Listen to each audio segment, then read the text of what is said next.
당신은 믿을 수 있나요? 겉보기엔 말도 안 되는 일이 결국 운명이 될 수 있다는 걸요. 단 한 번의 잘못된 발걸음 혹은 너무 오래 바라본 시선 하나로 인생이 빠져나올 수 없는 소용돌이에 휘말릴 수 있다는 걸요. 저는 그걸 믿지 않았습니다. 아니, 믿고 싶지 않았어요.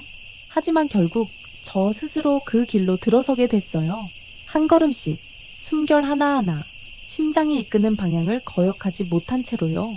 저는 평범한 여자였습니다. 누구보다도 행복한 결혼을 했다고 생각했죠. 제 남편은 성실한 현역 군인이었고 다정하고 책임감 있는 사람이었어요. 늘 저를 지켜주는 사람. 우리가 결혼한 지 겨우 6개월쯤 되었을 때 그는 입대 통보를 받고 부대로 향했습니다. 그날 아침 군복을 입고 집을 나서는 그의 등을 보며 저는 그의 천이 아직 남아있는 그 옷자락을 꼭 붙들고 싶었습니다. 그는 뒤돌아보며 창문 너머로 웃었어요. 그 눈빛은 아직도 잊히질 않아요. 왠지 그날 제 심장은 작별을 직감했던 것 같아요. 그리고 그는 정말 돌아오지 않았습니다. 그가 전사했다는 소식은 늦은 오후 바람이 유난히 세게 불던 날 들려왔습니다. 초인종 소리에 문을 열자 낯선 군인이 서 있었고 저는 문 앞에 그대로 주저앉고 말았죠. 군복 속 서류철에서 꺼낸 황색 봉투 하나. 기억도 나지 않아요? 시끄러운 울음소리와 어머니의 실신, 시선을 피한 채 굳어있던 시아버지의 손가락만 기억납니다. 그 손은 떨리고 있었어요. 한없이 조용히. 그날 이후 어머니는 아무 말도 하지 않았고 조용히 고향으로 내려가 누워 계시다가 결국 다시는 이 집으로 돌아오지 않으셨어요. 저와 시아버지만이 이 집에 남았습니다. 마치 폭풍이 휩쓸고 간 폐허처럼 너무나도 조용하고 외로운 집. 시아버지는 당시 65세, 평생 군인으로 살다 퇴역 후 근처 건설 현장에서 경비 일을 하고 계셨어요. 말씀이 적고 항상 침착하셨죠. 하지만 제게는 유일하게 남은 가족이자 매일 아침 밥을 챙겨주는 존재였어요. 언젠가 그는 조심스레 말했습니다. 넌 아직 젊어. 새 출발해도 괜찮단다. 이 집에 머물기엔 너무 가혹해. 하지만 저는 가지 않았습니다. 떠날 수가 없었어요. 그를 혼자 두는 건 너무 안쓰러웠고 저 또한 이곳을 떠나고 싶지 않았습니다. 아직도 그를 기다리고 싶었고 제 안엔 어딘가에 남편의 아이를 낳고 싶은 욕망이 남아있었거든요. 아이를 가지려나 했지만 결혼 초 유산 이후 저는 늘 공허했습니다. 그래서 저는 말했죠. 아버지께서 괜찮으시다면 저는 여기에 남고 싶어요. 그 사람은 없지만 저는 아버지를 가족처럼 돌보고 싶어요. 그는 말없이 저를 바라보았고 이내 고개를 끄덕였습니다. 그 눈빛은 복잡했어요. 감사함, 아픔 혹은 그 이상의 감정까지 저는 알 수 없었습니다. 우리는 함께 살기 시작했어요. 아침마다 그는 제가 좋아하는 과일을 사오고 저는 따뜻한 밥상을 차렸습니다. 그는 제게 늘 다정했고 저는 그를 아버지처럼 대하려 노력했죠. 함께 식사를 하고 가끔은 TV를 보며 대화를 나눴고 때로는 한없이 긴 침묵만이 우리 사이를 메웠습니다. 그리고 저는 점점 그의 눈빛이 달라지고 있다는 걸 느꼈습니다. 어느 날 더운 날씨에 저는 집에서 나시와 짧은 반바지를 입고 있었어요. 원래 가족끼리 있는 공간이라 그런 옷차림에 익숙했거든요. 그런데 그날 무심코 고개를 든 그의 시선이 제 다리로 향한 걸 봤습니다. 단 몇 초 아주 짧은 순간이었지만 제 몸에 소름이 돋았습니다. 그 이후로 저는 예민해졌고 의식하게 되었어요. 하루는 그가 어깨가 아프다며 팔을 들지 못하겠다고 했어요. 저는 약을 들고 와서 그의 어깨를 마사지해 주었습니다. 반팔을 벗어 던지고 앉아있는 그의 등에 약을 바르며 손을 문지르던 중 그는 몇 번인가 낮은 신음을 내뱉었습니다. 그 소리 너무 낮고 거칠고 진했고 저는 괜히 손을 멈췄습니다. 갑자기 심장이 미친 듯이 뛰었어요. 그런 소리를 누군가의 아버지에게서 듣게 될 줄은 몰랐습니다. 그날 밤 저는 잠을 이루지 못했습니다. 머릿속에 그의 등, 그의 목덜미, 그의 숨결이 맴돌았고 제 손끝에는 아직도 그의 천이 남아있는 듯 했습니다. 그 후로 저는 변했습니다. 의도치 않게 더 얇은 옷을 입고 머리를 내리고 입술에 틴트를 바르게 되었어요. 아니, 솔직히 말하면 의도한 거였죠. 그리고 그는 아무 말도 하지 않았습니다. 하지만 그도 변했어요. 그의 눈빛, 숨결, 행동이 점점 달라지고 있었어요. 어느 날 밤, 우리는 함께 술을 마셨습니다. 그의 아들을 기리는 날이었죠. 우리는 슬픔 속에 서로를 부축하며 마시고 결국 함께 거실 바닥에 누워 잠들었습니다. 그날 저는 그의 다리에 머리를 기댔고 그는 조용히 제 어깨를 감쌌습니다. 아무 일도 없었어요. 하지만 너무나도 부드럽고 따뜻했어요. 이상할 정도로 그날 이후 저는 꿈을 꾸었습니다. 어떤 남자와 함께 있는 꿈이었어요. 그 얼굴은 흐릿했지만 그가 저를 끌어안고 속삭일 때 제 몸은 기억했어요. 그건 남편이 아니었어요. 그건 시아버지였어요. 충격적이었죠. 하지만 동시에 너무나 생생하고 달콤했어요. 며칠 후 저는 남편의 군복을 꺼내 입어봤습니다. 거울 앞에 서서 가슴을 문지르며 그를 그리워하는 척했지만 내 머릿속엔 그가 아니었어요. 그가 그 옷을 입었던 모습도 그의 향기도 아닌 지금 이 집에 함께 있는 누군가를 떠올리고 있었어요. 저는 거울을 향해 눈물을 흘리며 옷을 벗고 급히 옷장을 닫았습니다. 그리고 그날 밤 조용히 복도로 나갔습니다. 그의 방문은 살짝 열려 있었고 안에서 은은한 불빛이 새어나왔죠. 저는 문 앞에 서서 조용히 손잡이에 손을 얹었습니다. 단지 조금만 밀면 돼요. 아주 조금만. 하지만 저는 다시 발걸음을 돌려 제 방으로 돌아왔습니다. 적어도 아직은 아니에요. 그날 밤 문 앞에 멈춰섰던 나는 문고리를 잡은 채 끝내 열지 못하고 돌아섰다. 그게 마지막일 줄 알았다. 아니, 그렇게 믿고 싶었다. 하지만 한번 금이 간 선은 아무리 애써도 예전처럼 돌아갈 수 없다는 걸 난 곧 깨달았다. 그날 이후 아버님과 나 사이엔 뭔가 설명할 수 없는 기류가 생겼다. 말은 여전했지만 눈빛은 달라져 있었다. 아버님 정우식 씨, 엄격하고 과묵한 분, 매일 아침 보리차를 끓여 마시고 밤마다 뉴스만 보시던 분, 그리고 나 한지원, 남편 정연이 강원도 부대에서 훈련 중 전사한 뒤 이 집에 홀로 남겨진 며느리. 서울의 여름이 찾아오자 집안 공기는 더 답답해졌다. 오래된 에어컨은 고장난 지 한참이고 선풍기조차 끼익거리며 겨우 돌아갔다. 정우식 아버님은 여전히 매일 동부 현장에서 일하셨고 땀에 젖은 옷과 시멘트 냄새, 그리고 가끔은 소주 냄새까지 풍기며 집에 돌아오셨다. 그날도 그랬다. 어깨를 부여잡고 돌아오신 아버님은 왼팔을 거의 들지 못하셨다. 시멘트 자루를 너무 많이 들었나 보구나. 날 탓이지 뭐, 웃으며 말씀하셨지만 얼굴은 지쳐 있었다. 나는 곧장 욕실로 들어가 따뜻한 물을 준비했다. 아버님은 헐렁한 면 반바지 하나만 입고 욕실 의자에 앉으셨다. 나는 수건으로 등을 닦고 남편이 훈련 중 자주 쓰던 파스 냄새, 나는 연고를 손에 덜어 천천히 어깨를 마사지했다. 햇볕에 그을린 등 희미하게 남은 옛 흉터들. 손이 닿을 때마다 그분의 몸이 미세하게 떨렸다. 현이 보고 싶다. 내가 중얼이듯 말했다. 나도 하루도 안 보고 산 날이 없어. 아버님 목소리는 낮고 마치 물방울처럼 흘러내렸다. 그 순간 아버님이 갑자기 물을 퍼서 나에게 가볍게 튀기셨다. 나는 쏘스라치게 놀라며 소리쳤다. 아버지, 뭐 하시는 거예요? 웃음이 터졌고 젖은 내 얇은 잠옷은 몸에 달라붙어 피부를 그대로 드러냈다. 나는 반사적으로 가슴을 가렸고 아버님은 흠칫 놀라 고개를 돌리셨다. 그날 저녁 평소엔 거의 드시지 않던 막걸리를 꺼내오셨다. 다락방에 보관해둔 오래된 병. 오늘은 현이 제사 100일이잖니. 나랑 같이 한잔하자. 나는 아무 말 없이 찻잔을 꺼냈다. 된장찌개와 깍두기를 차려놓고 우리는 마주 앉아 막걸리를 마셨다. 세 번째 잔쯤 되자 아버님은 현이의 어릴 적 이야기를 꺼내셨다.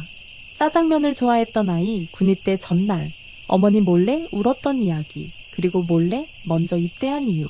그 얘기를 듣고 있자니 웃음도 났지만 눈물이 더 났다. 현이는 내 전부였어. 모든 희망이었지. 아버님은 마지막 잔을 따르며 말을 잇지 못하셨다. 나는 조용히 고개를 숙인 채 아버님의 어깨에 머리를 기댔다. 따뜻했다. 묘하게 익숙했다. 저 아무것도 해준 게 없어요.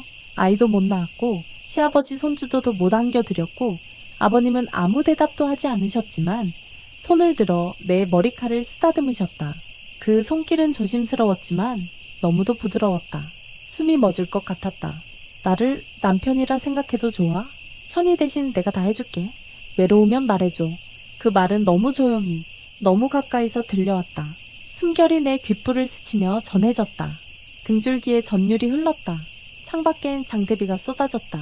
바람은 커튼을 들쳐 방 안으로 창의를 밀어 넣었지만 나는 뜨거웠다. 몸이 마음이 숨결이 달아올랐다. 현이가 살아있었으면 얼마나 좋았을까요? 나는 낮게 속삭이고는 방으로 달려 들어갔다. 문을 닫고 침대 위에 주저앉았다.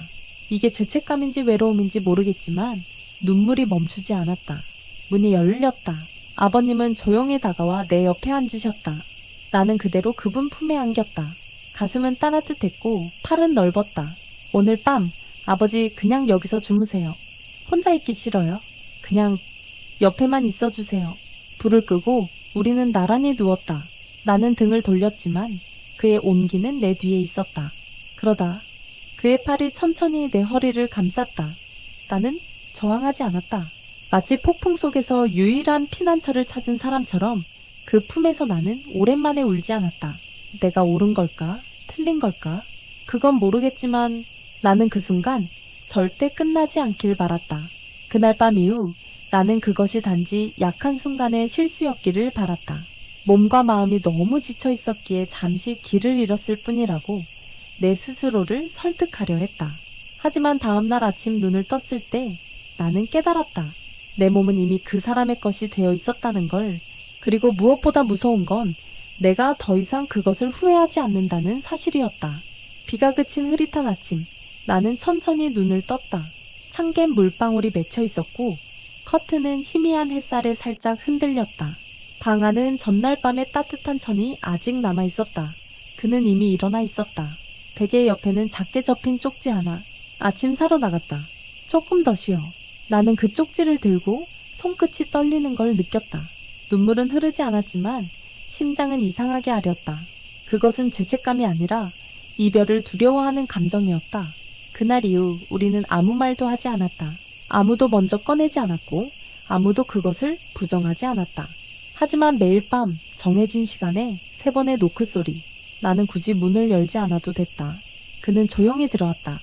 매일 밤 우리는 다시 서로를 찾았다. 마치 이 세상에 오직 우리 둘만이 남은 듯이 나는 그의 숨결에 익숙해졌다. 그의 팔이 나의 허리를 감쌀 때 그 온기 속에서 나는 잊혀졌던 안정을 느꼈다. 그는 이제 남편 대신 내 심장을 다시 뛰게 해주는 사람이 되었다. 이젠 더 이상 시아버지가 아니었다. 그는 나의 밤이었다. 그는 노련한 남자였다. 서두르지 않고 단 한 번의 손짓에도 나를 떨리게 만드는 사람. 나는 매일 밤 그 품에 안기며 오랜 시간 묻어두었던 욕망을 되찾았다. 잊고 있던 나의 여자됨을 다시 꺼내어 불러주는 사람. 가끔 나는 먼저 기다렸다. 복도에서 들려오는 슬리퍼 끌리는 소리에 심장이 쿵 하고 떨어졌다. 문이 열리고 그의 눈빛이 나를 향했다. 말이 필요 없었다. 그는 조용히 침대에 앉고 내 이마에 키스를 했다. 그리고 머리카락, 뺨, 목덜미. 나는 그 순간 햇빛을 머금은 꽃처럼 몸을 열었다. 누군가의 아내가 아니라 누군가의 며느리가 아니라 나는 그 순간 진짜 여자가 되었다. 우리의 밤은 말없는 연주 같았다. 숨결, 신음, 침대의 삐걱거림, 그리고 피부와 피부가 맞닿을 때 나는 조용한 떨림. 그는 내게 아무 말도 가르치지 않았지만 나는 그에게 모든 걸 되어줄 수 있었다. 우리는 서로를 이해했고 침묵 속에서 더 많은 걸 나눴다. 나는 중독되었다. 그가 없는 밤은 상상할 수 없게 되었다. 그의 손끝이 내 피부를 스칠 때의 감촉, 그의 가슴에 안겼을 때 들려오는 낮고 깊은 숨소리. 모든 것이 나를 붙잡고 있었다. 그도 변했다. 매일 아침 부엌에서 그가 앞치마를 두르고 계란을 볶는 모습을 보면 나는 새삼스럽게 그가 얼마나 젊어졌는지를 느꼈다. 그는 웃음이 많아졌고 눈빛도 밝아졌다. 그리고 나는 그의 여자가 되었다. 하지만 이 달콤함에는 대가가 따랐다. 나는 아침이 두려워졌다. 아침은 햇빛이 방 안을 환히 비추고 밤의 비밀을 낱낱이 드러낸다. 나는 눈을 뜨자마자 그가 셔츠를 입고 조용히 단추를 채우는 모습을 본다. 그리고 그는 나를 바라보고 손등을 살짝 스치고 아무 말 없이 방을 나선다. 나는 침대 속에서 몸을 말고 아직도 남아있는 그의 온기를 느끼며 마음이 식어가는 걸 견뎠다. 내가 뭐지? 며느린가? 연인인가? 아니면 그저 밤의 동반자인가? 나는 알 수 없었다. 밤이 오면 우리는 다시 만났고 다시 서로에게 빠져들었다. 그리고 아침이 오면 나는 다시 혼자가 되었다. 이 모순된 반복은 내 마음을 갈기갈기 찢었다. 나는 말하고 싶었다. 하지만 동시에 말하는 순간 모든 게 끝날까봐 두려웠다. 어느 밤 그가 나를 안고 긴 숨을 내쉴 때 나는 조용히 말했다. 아버지, 이렇게 계속하면 안 되는 것 같아요. 하지만 내 말은 목구멍에서 멈췄다. 그 순간 그는 내 목덜미에 길고 부드러운 입맞춤을 남겼다. 그것은 조용히 해. 나는 아직 떠날 수 없어. 라는 말처럼 들렸다. 나는 다시 침묵했다. 그리고 그 침묵 속에서 우리는 또 하나가 되었다. 나는 어디로 향하고 있는지 알 수 없었다. 하지만 분명한 건 나는 이 감정에 빠져 있었다. 그리고 점점 깊이 잠기고 있었다. 언제가부터 중독되기 시작했는지는 정확히 기억나지 않는다. 다만 아침에 눈을 뜨자마자 가장 먼저 하던 일이 그의 숨결을 찾는 것이었다는 걸 알았다. 매일 밤 내가 안기던 따뜻한 온기, 그가 남긴 향기. 그런데 오늘 아침 처음으로 그 모든 것이 사라졌다. 나는 조용히 일어나 침대에 앉았다. 구겨진 시트 위에는 그가 누웠던 자국이 아직도 남아 있었고 베개에서는 희미한 향기가 남아 있었다. 하지만 그 사람은 없었다. 메모도 흔적도 없이 사라졌다. 그날 하루 종일 나는 창문도 열지 않았고 불도 켜지 않았다. 마치 나를 삼켜버릴 듯한 어둠 속에 그대로 몸을 맡겼다. 심장은 방향을 잃고 불규칙하게 뛰었고 나는 마치 누군가에게 버려진 기분이었다. 밤이 오자 나는 침대에 누워 그가 3번 두드리던 문소리를 기다렸다. 하지만 아무 소리도 들리지 않았다. 창밖에서 바람 소리만 들릴 뿐 그가 내게 오던 그 조용한 발걸음은 끝내 오지 않았다. 그날 밤 나는 잠들지 못했다. 천장을 바라보며 그가 내 목덜미에 숨결을 뿜던 기억, 내 머리를 쓰다듬던 손길, 조용히 이름을 불러주던 그 순간들을 하나하나 떠올렸다. 그러다 해가 뜰 무렵 방문 앞에서 무언가를 발견했다. 작은 상자, 붉은 실로 묶여 있었고 위에는 그가 쓴 글씨. 찾지 마. 하지만 그리우면 열어봐. 나는 울지 않았다. 대신 그 상자를 조용히 책상 위에 올려두고 마주 앉았다. 상자 안에는 군에 입대하기 전 남편이 항상 착용하던 은팔찌 하나와 손편지 한 장이 들어있었다. 이런 일을 더 일찍 끝내지 못한 걸 용서해다오. 하지만 내 감정에 솔직했던 너 자신도 용서해. 기억은 아프지만 외면하지 마. 이름 없이도 서로를 안을 수 있는 세계가 있다면 그곳에선 마음껏 너를 잡고 싶다. 나는 책상 앞에 3시간 넘게 앉아 있었다. 아무 말도 아무 생각도 하지 못한 채 그저 가슴 깊은 곳에서 무언가 무너져 내리는 소리만 들릴 뿐이었다. 며칠 후 나는 그의 방에 들어갔다. 방은 깔끔하게 정리되어 있었고 아무 흔적도 남아있지 않았다. 매일 아침 내가 개어주던 흰 셔츠들도 현관 앞 슬리퍼도 모두 사라져 있었다. 그는 정말 떠난 것이다. 나는 아무에게도 묻지 않았다. 아무에게도 말하지 않았다. 왜냐하면 우리 사이에 있었던 것은 누구도 알아서는 안 되는 이야기였다.